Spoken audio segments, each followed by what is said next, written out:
yang letaknya dikelilingi oleh pesawahan yang hijau dan indah. Kerajaan itu bernama Pulau Majeti. Kerajaan Pulau Majeti, di dekat itu ada sebuah rawa dangkal yang disebut Rawa Onom. Kerajaan Pulau Majeti dipimpin oleh seorang raja yang gagah perkasa, tampan dan juga sakti. Ia bernama Prabu Selangkuning Sulaiman Anom. Prabu Selangkuning memiliki istri yang bernama Ratu Gandawati Ingkang Garwa, putri dari Jin Kuraisin dari negeri Ajrak. Awal pertemuan Prabu Selangkuning dengan Ratu Gandawati adalah ketika Prabu Selangkuning sedang menunggangi kuda sembraninya untuk berkeliling memeriksa wilayah kerajaan dan rakyatnya. Tiba-tiba Prabu Selangkuning melihat ada sebuah cahaya yang sangat terang. Karena penasaran, Prabu Selangkuning mendekati cahaya itu. Dan ternyata adik-adik, cahaya itu berasal dari seorang wanita yang cantik jelita.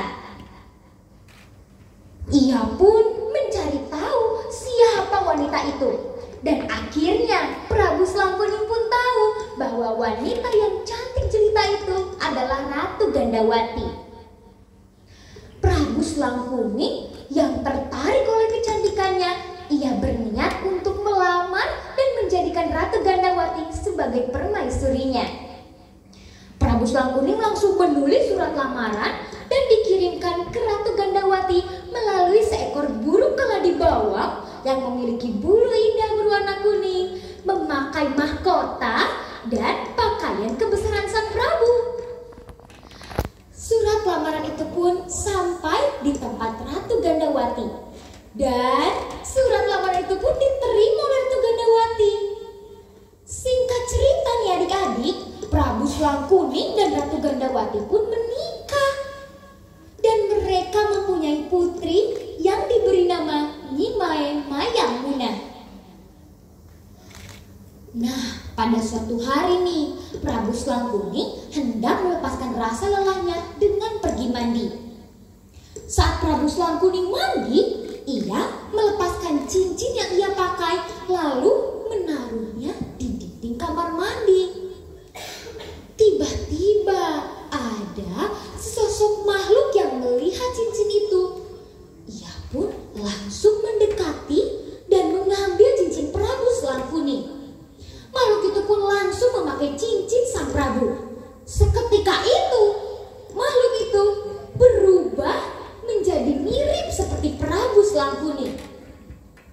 Sementara Prabu Selangkuning yang menyadari cincinnya telah hilang, ia merasa sedih karena kegagalan dan kesaktiannya telah berubah menjadi karena kegagalan dan kesaktiannya telah hilang adik-adik. Lalu makhluk itu berkata dengan bahagia, akhirnya cincin ini telah menjadi milikku dan aku telah berubah menjadi Prabu Selangkuning. Kata makhluk itu. Prabu Selangkuning pun berkata, kemana cincinku? Kemana? Lenyap sudah kegagahan dan kesaktianku. Kata Prabu Selangkuning. Ia pun segera meninggalkan kerajaan Pulau Majeti dan mengembara ke arah selatan. Dia berjalan melewati hutan-hutan. Nah, berarti nih, kerajaan Pulau Majeti saat itu dipimpin oleh jelmaan Prabu Selangkuning. Semenjak kerajaan itu dipimpin oleh jelmaan Prabu Selangkuning, kerajaan Pulau Majeti mengalami musibah penyakit yang menyebabkan kemiskinan, kekacauan, bahkan kematian rakyatnya. Sampai suatu hari ada seorang pandita yang memiliki ilmu tinggi. Ia melihat bahwa seorang raja yang memimpin kerajaan Pulau Majeti sekarang bukanlah Prabu Selangkuning yang sebenarnya.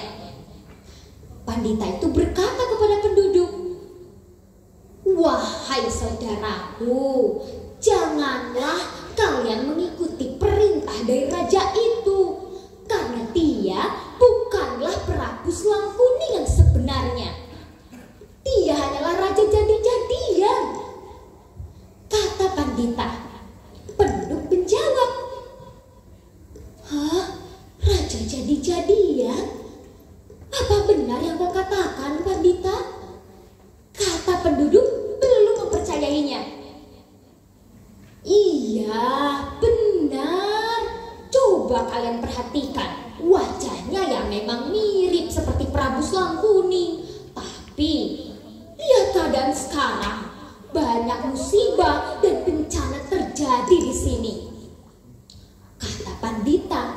Penduduk pun merenung dan terdiam sejenak. "Iya, Pandita, ternyata benar apa yang kau katakan. Di sini banyak sekali musibah. Hidup kami sudah tidak aman dan tentram lagi." "Iya, kita tidak akan menuruti kata perintah raja palsu itu. Kita usir saja dia, ayo!" kata penduduk mulai marah. Pandita pun menenangkan penduduk. Jangan, tenang dulu. Biarkan saja raja jadi-jadian itu berpikir bahwa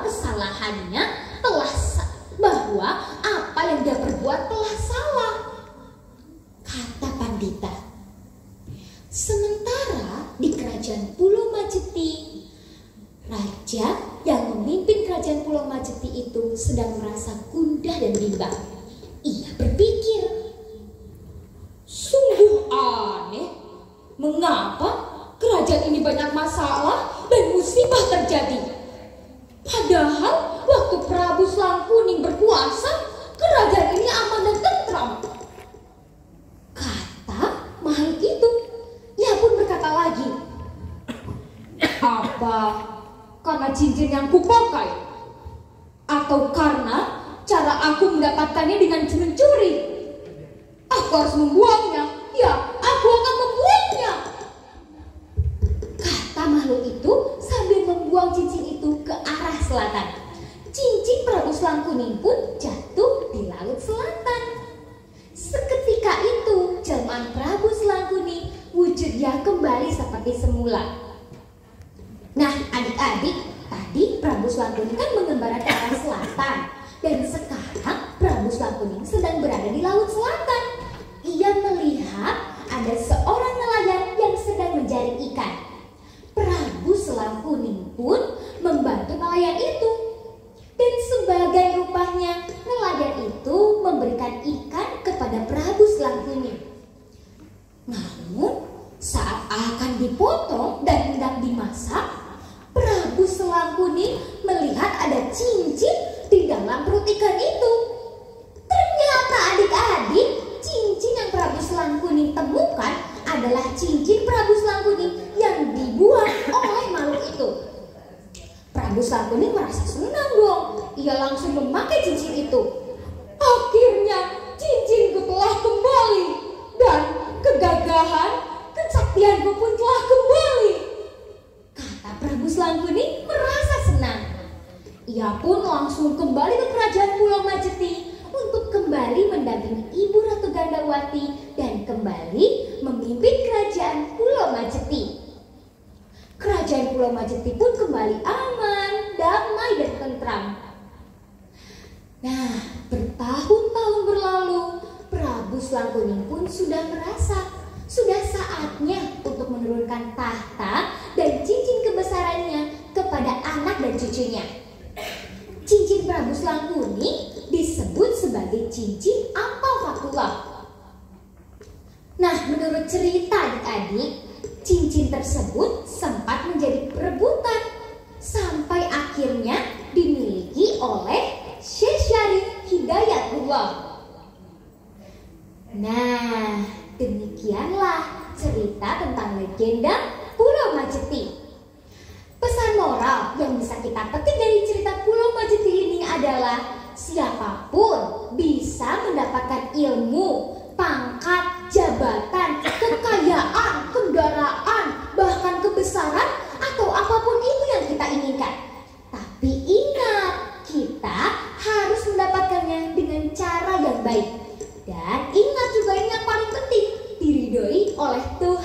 Maha Esa. Sekian dari saya, mohon maaf